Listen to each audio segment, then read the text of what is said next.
Well, as Republican candidates fight to make their mark ahead of the primaries, Robert F. Kennedy Jr. was fighting to even make it onto the ballot in dozens of states. Last night, he sat down with NewsNation's Chris Cuomo about running as an independent and all of the challenges that brings with it. NewsNation's Elizabeth Pran is live. And Elizabeth, you have a little bit more on some of what he had to say last night. Yeah, Nichole, this was a really intimate interview with RFK Jr. and his wife, Cheryl Hines. Viewers were able to call in.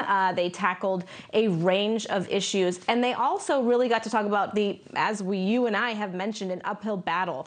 This is an independent candidate who does not have the backing of the RNC or the DNC. And so he needs really to get on all 50 ballots and the District of Columbia. You and I talked about the super PAC, American Values 2024, that has pledged upwards of $10 to $15 million to do that.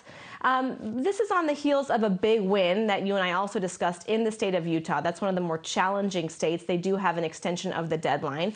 But right at the beginning of the interview, when he was sitting down with Chris Cuomo, and I'll play the sound for you in just a moment, he did acknowledge the fact that there is an uphill battle, but he says he will be on the ballot on all of the states and the district. Here he is.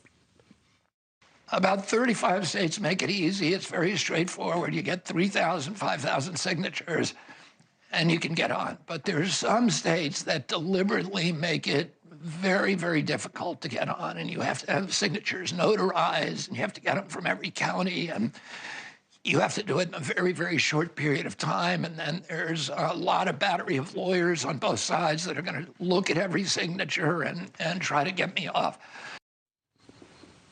So the super PAC that we were discussing, American Values 2024, is going to focus on these 10 states on your screen. And what we heard last night from RFK Jr., he told Chris that he has upwards of 250,000 volunteers, which he says is out volunteering, if you will, just about any other campaign out there. So there is a big grassroots effort here.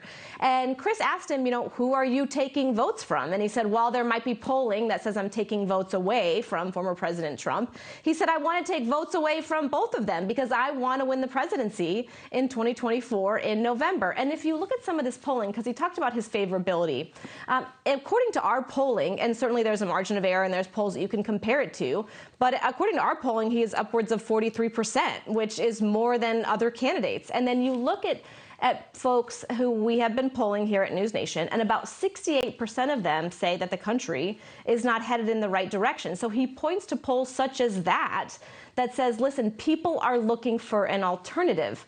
He was pressed on the debate where he says, listen, I'm seeing a lot of vitriol, and you didn't get that sense from him.